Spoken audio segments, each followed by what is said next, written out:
O mar Mediterrâneo estendia-se silencioso, com as águas azul escuras, quase negras, sob um céu sem uma única nuvem. Na rota marítima internacional, logo após atravessar o Estreito de Bósforo, um comboio de 10 navios petroleiros gigantes da Rússia estava em movimento. Pareciam ilhas de aço flutuantes, com a bandeira tricolor russa pintada nitidamente, tremulando com orgulho nos mastros. Os 10 navios moviam-se lenta e pesadamente, carregados com milhões de barris de petróleo bruto, uma fonte de energia legal a caminho dos mercados internacionais. A paz e a grandiosidade do comboio comercial foram subitamente despedaçadas. Do oeste, surgindo do horizonte, apareceram 2 sombras gigantescas. Avançavam a uma velocidade aterradora, com motores de turbina a gás a rugir, rasgando o mar calmo e criando enormes rastos de espuma branca. Era uma frota de combate da NATO. À frente ia o contratorpedeiro Type 45 Daring da Marinha Real Britânica. O seu enorme radar esférico Samson girava incessantemente. Um símbolo de ameaça. Ao seu lado estava o contratorpedeiro da classe Horizon da França, armado até os dentes com mísseis Aster. Os 2 lobos de aço, ferozes e sem qualquer aviso prévio, cortaram a rota marítima, bloqueando o caminho do comboio petrolífero russo. Imediatamente, o canal de emergência internacional 16 crepitou. Então uma voz arrogante com forte sotaque inglês ecoou. A frota da NATO transmitiu a ordem via rádio. Frota russa, aqui fala a Força de Patrulha Conjunta da NATO. Vocês são suspeitos de violar as sanções. Ordenamos que todos os 10 navios parem as máquinas imediatamente. Lancem âncora e aguardem a inspeção das nossas forças. Repito, parem as máquinas imediatamente. Este era um ato de violação flagrante do direito marítimo internacional, uma ação digna de piratas modernos, usando navios de guerra para ameaçar navios comerciais civis em águas internacionais. No petroleiro que liderava o comboio, o capitão russo, um homem calejado pelos ventos e mares do Mar Negro, pegou calmamente no microfone. Ele não tremia. A sua voz firme e clara ecoou em resposta. Aqui é o comboio comercial Sevo da Federação Russa. Estamos a transitar em águas internacionais cumprindo todas as convenções marítimas. Não violamos nada. Vocês não têm o direito de nos parar. Nenhuma força tem permissão para parar e inspecionar sem motivo.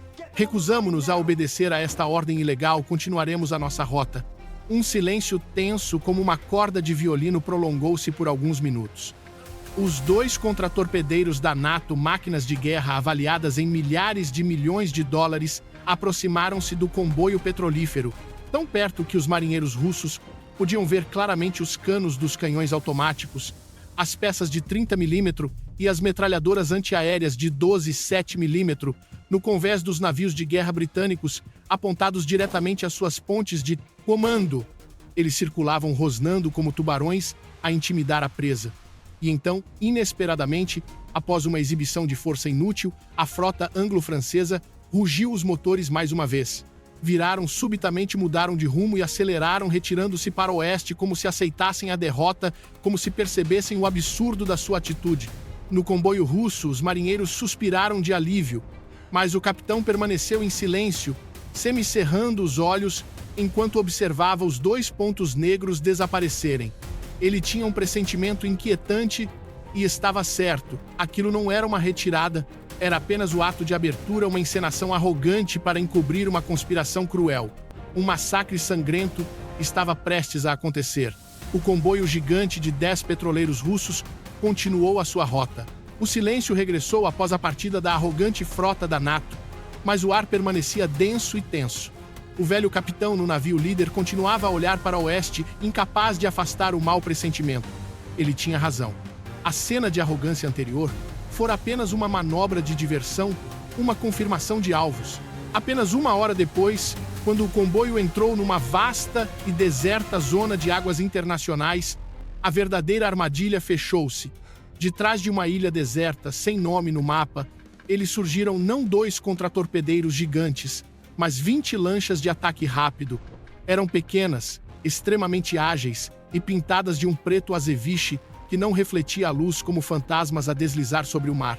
Sem bandeiras, sem números de identificação, sem sinal AIS, uma frota fantasma equipada com armamento de nível militar avançavam a uma velocidade aterradora a mais de 50 nós. Os seus motores gritavam rasgando a superfície do mar. Os 20 navios fantasmas dispersaram-se rapidamente. Não atacaram um único alvo. Dividiram-se em 10 pinças, 2 navios por grupo, cercando todo o comboio petrolífero que se movia lentamente. Os marinheiros russos, no convés trabalhadores civis, ficaram estupefactos. Em pânico, tentaram usar o rádio para chamar a frota da NATO que acabara de partir. Mas foi em vão, o ataque começou imediatamente. Sem um aviso, sem um tiro de advertência, foi um ataque deliberado visando 10 navios sem capacidade de autodefesa. O enxame de navios fantasmas abriu fogo em uníssono, dezenas de canhões automáticos de 30 milímetros rugiram. Explosões secas e rápidas, milhares de projéteis de fragmentação rasgaram o ar, destruindo as pontes de comando, despedaçando as torres de radar e as antenas de comunicação dos 10 petroleiros. O objetivo era claro: silenciar a presa, impedir qualquer sinal de socorro. Marinheiros caíram no convés. E então, o golpe de misericórdia chegou. Dos ombros dos soldados nos navios fantasmas, uma série de mísseis antitanque portáteis foi disparada. Não visavam as pontes de comando, visavam diretamente os gigantescos tanques de armazenamento de petróleo. O navio líder, o Svol Pride, recebeu o impacto de 10 mísseis quase simultaneamente. Os mísseis perfuraram o casco e o inferno abriu as suas portas. Milhões de barris de petróleo bruto no interior foram detonados pelas ogivas explosivas. As explosões não foram apenas explosões, foram um evento apocalíptico.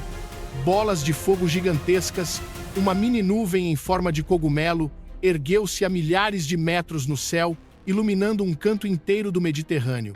O navio gigante, pesando centenas de milhares de toneladas, foi levantado da água e partiu-se ao meio como um fósforo. Aço derretido chovia no mar, o fogo alastrou-se, transformando a superfície da água num inferno ardente. O navio afundou-se em poucos minutos, arrastando toda a tripulação para o fundo do mar. Mas isto era apenas o começo. Os 9 navios restantes, 9 ilhas de aço inocentes, testemunharam a tragédia. Os capitães, em pânico, viraram os lemes freneticamente, tentaram acelerar, tentaram fugir. Mas era inútil. Um petroleiro gigante carregado não pode correr mais depressa do que lanchas de ataque de alta velocidade. O enxame de 20 navios fantasmas era demasiado rápido. Como bistures, dividiram-se para abordar os restantes alvos. Aproximaram-se do segundo navio, o canhão de 30 milímetros rugiu novamente, varrendo a ponte de comando, e os mísseis foram lançados. Bum! Mais uma bola de fogo subiu, juntando-se ao mar de chamas que se expandia. No terceiro navio, o capitão tentou abalroar o navio inimigo, mas eram demasiado lentos. Os piratas desviaram-se facilmente e dispararam mísseis para a sala de máquinas.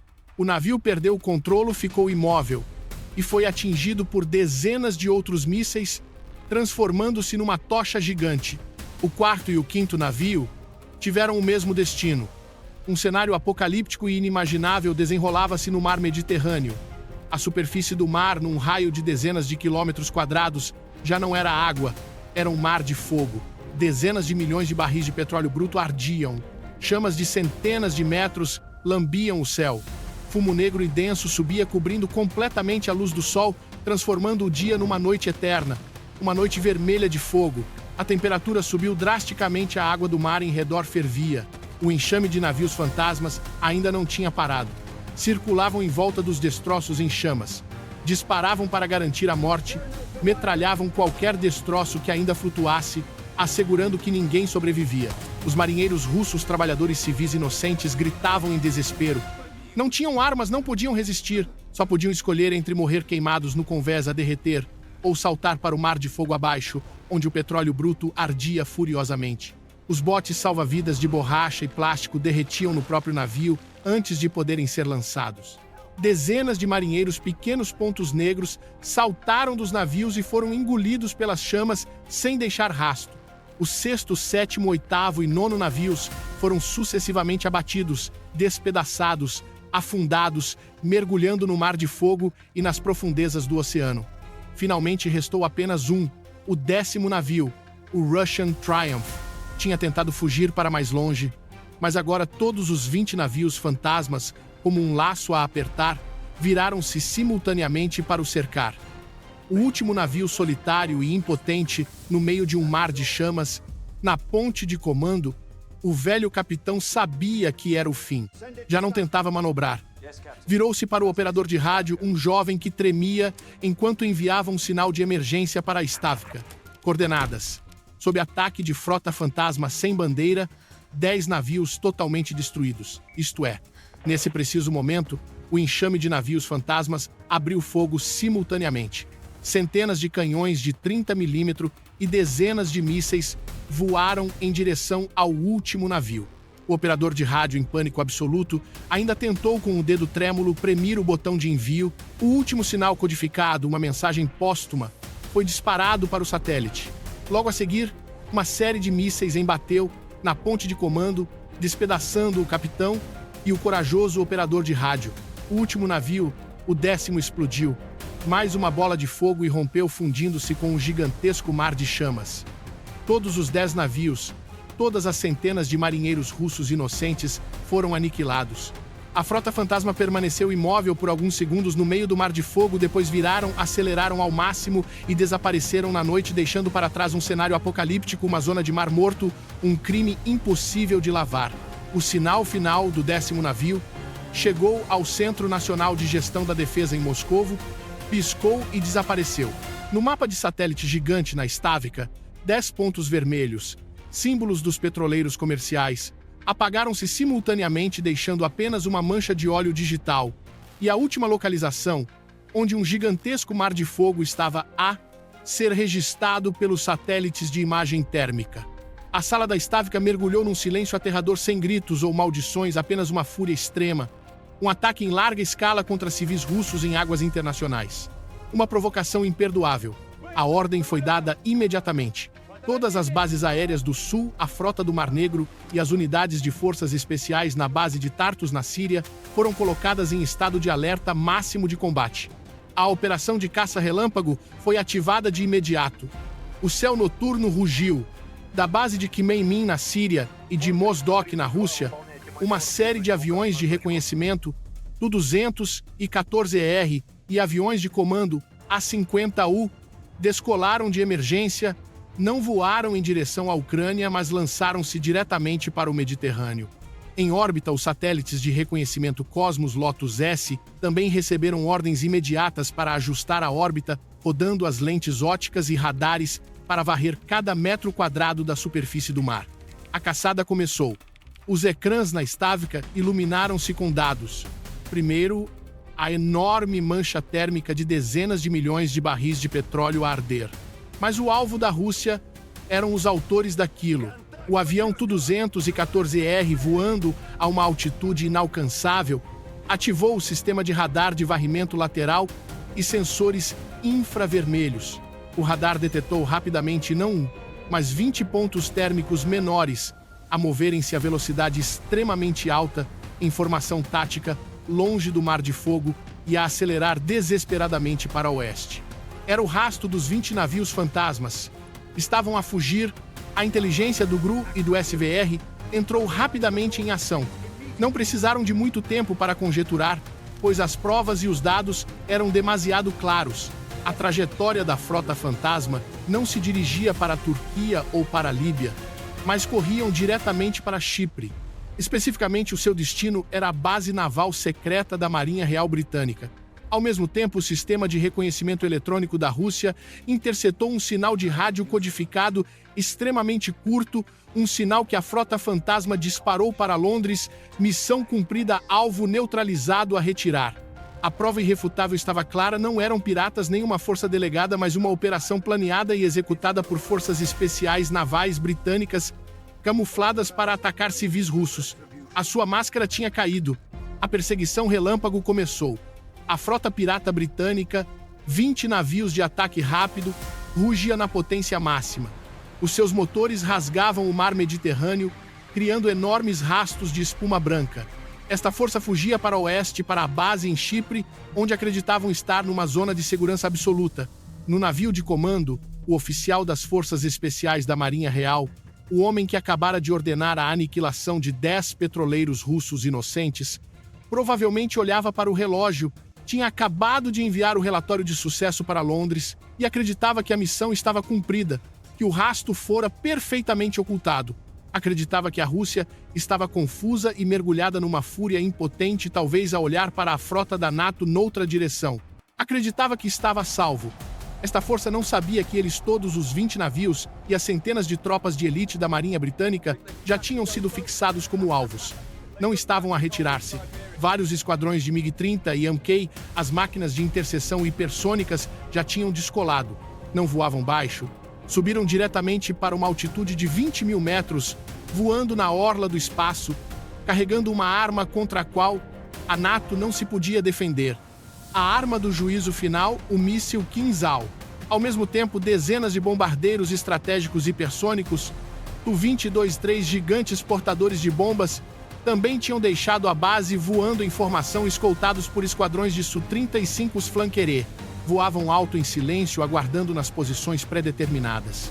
E bem fundo, sob a superfície da água, perto da base de Tartus, submarinos nucleares de ataque da classe Yasen-M e submarinos Kilo 636,3 receberam ordens da Stavka. Tinham se movido para interceptar, ficando em emboscada silenciosa na rota de fuga da frota pirata, bloqueando a saída para Chipre. A caçada total, a partir de 3 ambientes, tinha começado. O enxame de navios fantasmas britânicos continuava a correr. Estavam completamente cegos, dependendo apenas da bússola e de cartas náuticas básicas para fugir. De repente, os ecrãs dos seus radares rudimentares, usados apenas para navegação, começaram a apitar freneticamente.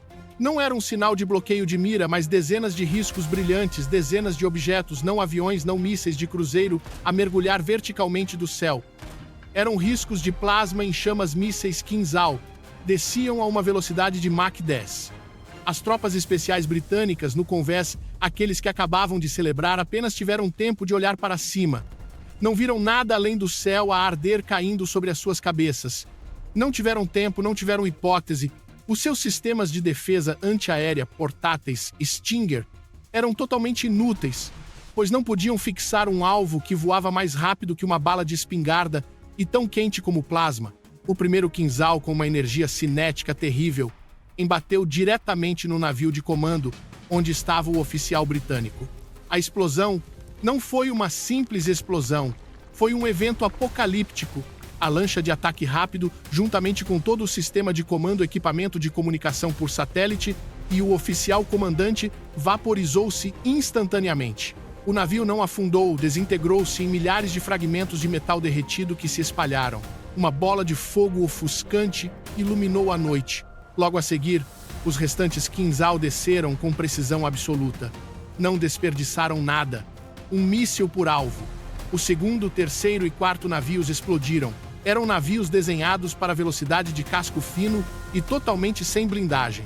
Foram completamente despedaçados, o fogo irrompeu violentamente. Em menos de 30 segundos, metade da frota pirata 10 navios foi varrida da face do mar. Nos 10 navios restantes, o pânico era total. Sem comando, quebraram a formação, correndo desordenadamente como ratos atingidos por água a ferver. Viraram bruscamente, fugindo em todas as direções, esperando que o caos os salvasse. Mas para onde fugiriam? Chegar a hora da segunda vaga de destruição. Do alto das nuvens, dezenas de Tu-22 e 2 intresos gigantes portadores de bombas apareceram. Não precisavam de Kinzhal. Vinham para nivelar, para limpar. Voavam em formação imponente, orgulhosa, sem qualquer ameaça. As suas enormes comportas de bombas abriram-se. Centenas, milhares de bombas, não bombas inteligentes, mas bombas de demolição.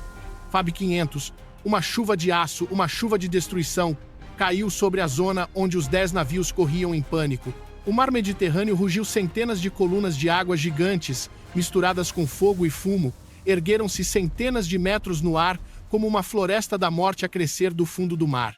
As bombas explodiram, criando uma vasta zona de aniquilação, onde a pressão e a onda de choque podiam partir qualquer coisa. Uma lancha de ataque rápido a virar freneticamente foi atingida pela explosão de 3 FAB-500 mesmo ao lado. A terrível onda de choque virou o navio imediatamente, atirando toda a tripulação para o mar. Outro, com menos sorte, foi atingido diretamente por uma bomba e explodiu em pedaços sem deixar rastro. Dos navios fantasmas restantes, cerca de 5 ou 6 foram gravemente danificados pela pressão das bombas. Os motores começaram a falhar, a velocidade diminuiu. Tentavam arrastar-se. Os Su-35S que voavam como escolta mergulharam também.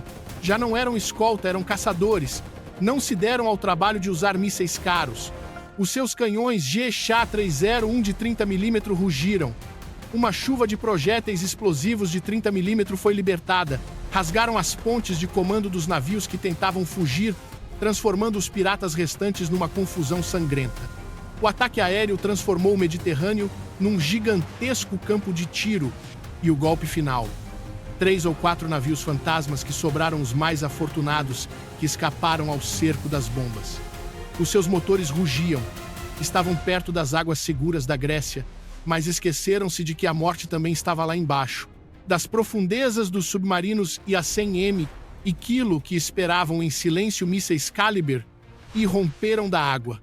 Os seus motores acenderam-se, dispararam voando rente às ondas. Eram armas inteligentes que procuravam os seus próprios alvos. Lançaram-se diretamente sobre as 3 últimas presas.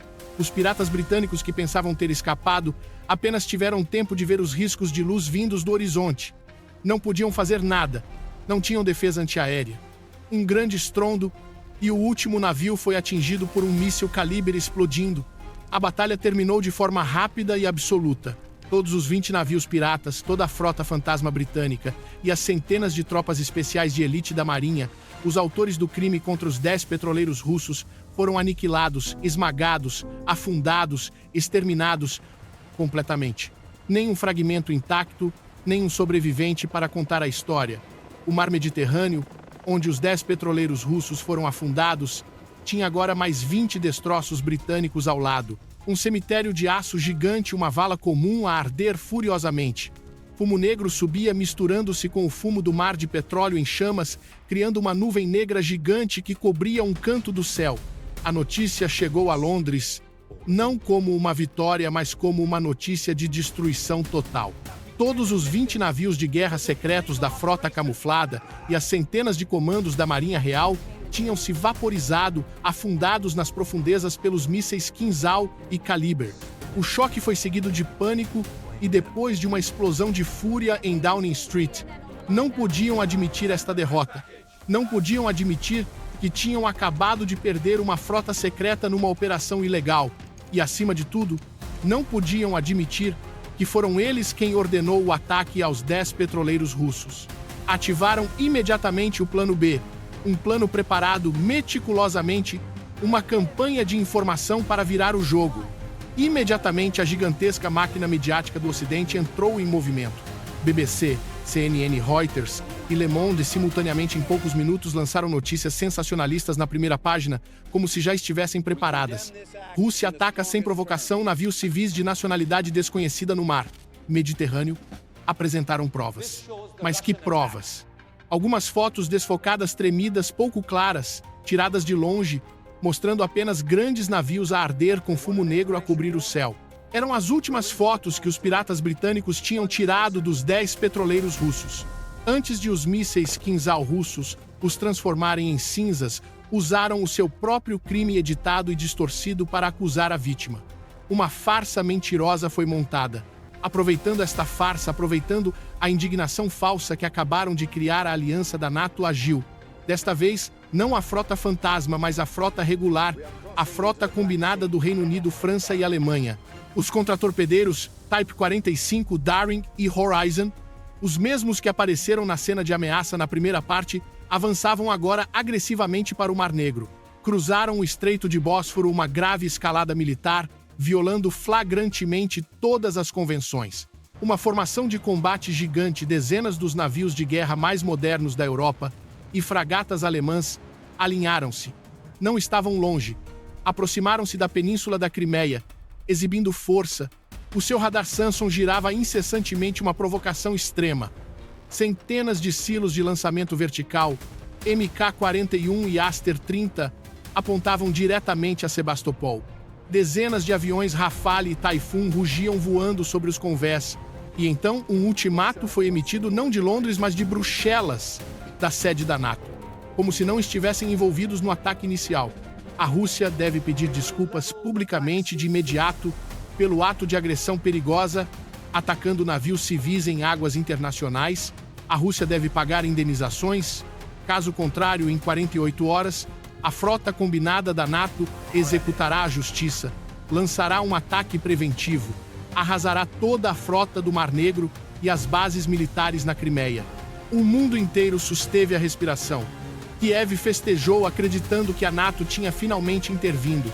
Esperavam Moscovo, esperavam Putin. Mas, em resposta a essa ameaça insana, a essa farsa descarada, a Rússia não fez nada.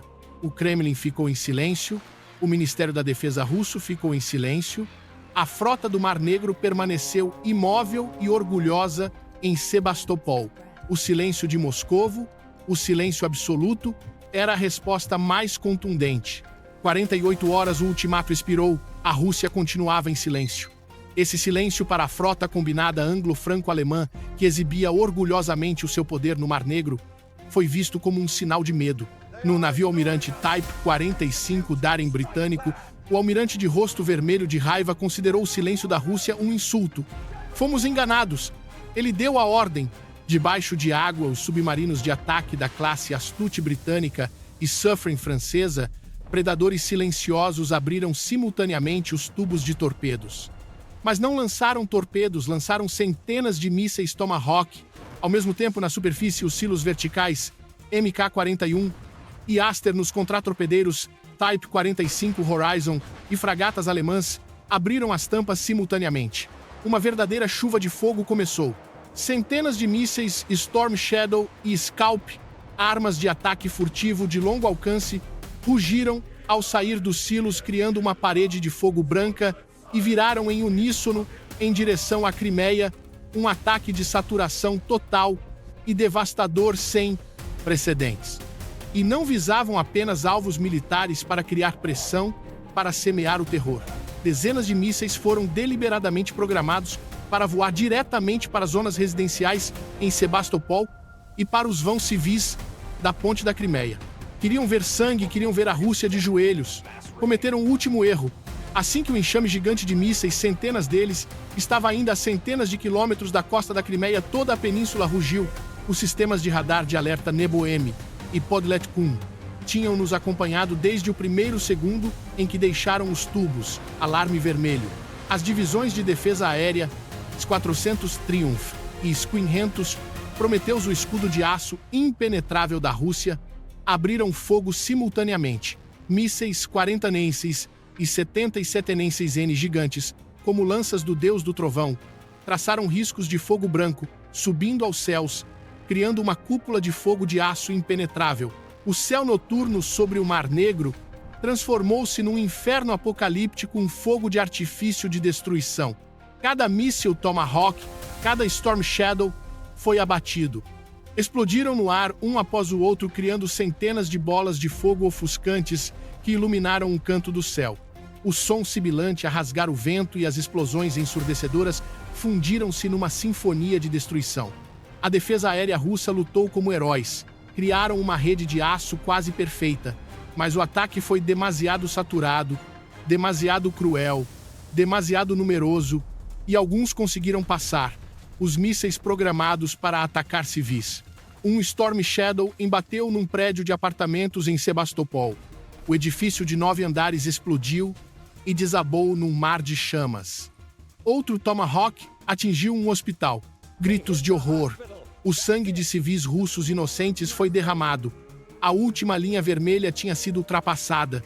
O crime fora registrado. Na Stavka, a fúria suprema explodiu sem mais contenção. A ordem foi dada: extermínio total. Toda a frota da NATO, varrer do mapa. Imediatamente a retaliação total desceu. O primeiro golpe não foi um míssil, foi um golpe invisível.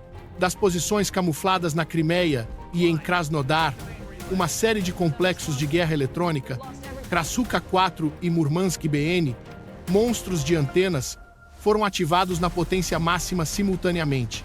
Uma parede eletromagnética, uma tempestade de interferência invisível e devastadora varreu o Mar Negro à velocidade da luz. O desastre abateu-se sobre a frota da NATO, dentro do Centro de Informação de Combate SIC, do navio Type 45 Daring, centenas de ecrãs de radar, Aegis e Samson de última geração, que mostravam um céu limpo, ficaram subitamente brancos. Não foram apenas interferidos, foram queimados. Ecrãs dispararam faíscas e apagaram-se. O sistema de comunicação por satélite de toda a frota do navio de comando aos contratorpedeiros morreu instantaneamente.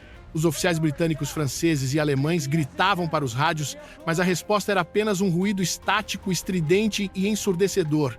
Estavam cegos, estavam completamente surdos, já não se viam uns aos outros, já não sabiam onde estava o inimigo. Eram apenas um bando de bestas de aço cegas a flutuar impotentes no Mar Negro. E foi aí que o golpe decapitador veio do céu da estratosfera muito distante. Fora do alcance de qualquer arma, os esquadrões de MiG-30 e AMK, portadores das lanças da morte, esperavam em silêncio há muito tempo. Ao receberem a ordem de fogo dezenas de mísseis hipersônicos Kinzhal, as lanças de fogo do Apocalipse separaram-se da fuselagem. Os motores rugiram, mergulharam na atmosfera a Mach 10 como meteoros mortais imparáveis e indetetáveis. Dentro dos navios de guerra da NATO, os sistemas de defesa próxima Phalanx e CIWS, que operavam independentemente, uivaram em desespero. Os seus radares, as últimas coisas ainda a funcionar, detetaram objetos a descer, mas não eram mísseis. Eram riscos de plasma a voar demasiado rápido, impossíveis de fixar. As balas de 20 mm do Phalanx dispararam para o céu, mas o alvo voava mais rápido que as balas. Primeiro alvo, HMS Daring e o navio Horizon, o escudo de defesa aérea da frota. 2 Kinzhal mergulharam diretamente no Type 45 Daring. O primeiro embateu atravessando a blindagem de aço espessa como se fosse papel explodindo dentro do centro de comando. Todo o comando da NATO no navio vaporizou-se. O segundo atingiu diretamente o radar Samson, transformando a bola de cerâmica arrogante numa pilha de metal derretido. O orgulhoso navio britânico morreu instantaneamente. Ao mesmo tempo, o navio Horizon francês também foi atingido por 2 Kinzhal. O navio explodiu, partiu-se ao meio, o fogo irrompeu violentamente. O escudo de defesa aérea da frota da NATO foi completamente despedaçado em menos de 1 minuto. A frota estava agora totalmente exposta e a segunda tempestade de mísseis chegou. O ataque de saturação da Rússia a partir da costa da Crimeia das posições camufladas, os complexos de defesa costeira Bastion P rugiram. Uma série de mísseis hipersônicos, 800 Onyx, assassinos de navios brutais, saíram dos lançadores em colunas de fogo e depois baixaram subitamente a altitude. Voaram rente ao mar, a apenas 5 metros das ondas a Mach 2,5, mergulhando diretamente na massa de navios de guerra, em pânico e cegos. Ao mesmo tempo dos submarinos IA-100M e Kilo silenciosos no fundo do mar, das fragatas da frota do Mar Negro, centenas de mísseis Caliber saíram da água voando rente ao terreno. Uma tempestade de mísseis total hipersônicos do horizonte, subsônicos de todas as direções, abateu-se sobre a frota da NATO. O cenário apocalíptico começou. Uma fragata alemã da classe Sachsen, girando desesperadamente, foi atingida por um Onyx a meio do casco. Foi rasgada ao meio. Uma fragata Freme francesa foi atingida por 3 Caliber sucessivos, explodindo como uma bomba gigante. O Mar Negro transformou-se num mar de fogo. Navios de guerra explodiam, partiam-se, afundavam-se. Aço derretido, chamas de centenas de metros, fumo negro a cobrir o céu. O gemido do metal, as explosões, os gritos foram engolidos pelo rugido dos mísseis. E no céu a caçada final acontecia. Os esquadrões de Rafale e Typhoon, que voavam como escolta, agora totalmente sem comunicações, sem comando e com os navios-mãe a arder embaixo, entraram em pânico, voando desordenadamente como um enxame de moscas sem ninho. E então eles apareceram. Dezenas de esquadrões de Su-50 e 7 Phelon furtivos e Su-30 e 5 flanker e monstros de manobra lançaram-se silenciosamente na batalha. Eram guiados pelos A-50U. Viam tudo claramente Não foi um combate aéreo, foi um massacre. Os pilotos do Sul, de distâncias inimagináveis, lançaram uma série de mísseis R-37M. Os pilotos da NATO nem souberam que estavam a ser atacados. Cada F-35, cada Rafale, cada Taifun explodiu no ar. Os esquadrões de Su-35S entraram no combate aproximado. A manobra Cobra de Pugachev, perfeita, o canhão de 30 mm rugiu despedaçando os caças europeus. O céu do Mar Negro transformou-se num cemitério de aviões. Toda a frota combinada do Reino Unido, França e Alemanha, dezenas de navios de guerra, centenas de mísseis, milhares de soldados foram completamente aniquilados. O Mar Negro transformou-se num gigantesco cemitério de aço, a arder furiosamente sem um único sinal de vida. O Mar Negro ficou em silêncio, o silêncio de um cemitério, onde a frota combinada anglo-franco-alemã acabara de ser destruída pelos mísseis Kinzhal e Onyx. Restava agora apenas um gigantesco mar de fogo fumegante, cheio de destroços metálicos e manchas de óleo. A Rússia tinha vencido totalmente. Uma vitória militar absoluta, devastadora e relâmpago. Mas a guerra não tinha acabado. A guerra passava agora para a frente de informação. Imediatamente, apenas algumas horas depois de o último caça Rafale ter sido despedaçado no céu, Moscou organizou uma conferência de imprensa de emergência transmitida ao vivo para todo o mundo. A sala de imprensa do Ministério da Defesa russo estava apinhada de jornalistas internacionais. O ar estava denso e tenso. O porta-voz do Ministério da Defesa russo saiu com o rosto frio como pedra, sem qualquer emoção. Não falou muito, apenas projetou as provas irrefutáveis. O ecrã gigante atrás dele iluminou-se. Primeiro um ficheiro de áudio, a gravação do primeiro diálogo no mar Mediterrâneo. A voz em inglês do contratorpedeiro Type 45, exigindo que os 10 petroleiros russos parassem para uma inspeção ilegal, e a resposta firme do capitão russo recusando obedecer. A farsa da NATO foi exposta. O segundo vídeo, imagens de satélite e drones de reconhecimento nítidas da frota fantasma sem bandeira, 20 navios de ataque rápido a investir contra o comboio petrolífero, a cena deles a abrir fogo com canhões de 30 mm a lançar mísseis. A cena do primeiro petroleiro russo a explodir numa bola de fogo apocalíptica, a cena dos 10 navios a serem sucessivamente afundados num mar de chamas. E então o terceiro vídeo, o golpe fatal da inteligência do GRU, imagens térmicas de satélite rebobinadas 48 horas. Mostravam claramente a mesma frota fantasma de 20 navios a sair de uma base naval secreta da Marinha Real Britânica em Akrotiri, Chipre. Não eram piratas, eram forças especiais britânicas. A prova de uma operação de ataque estatal foi exposta. Finalmente, o quarto vídeo, a cena da frota da NATO a atacar a Crimeia.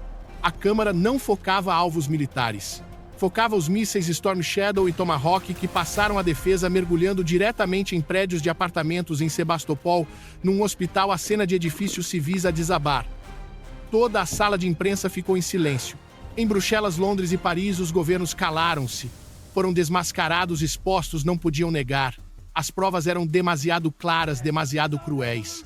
A bomba informativa explodiu maior que o míssil Kinzhal.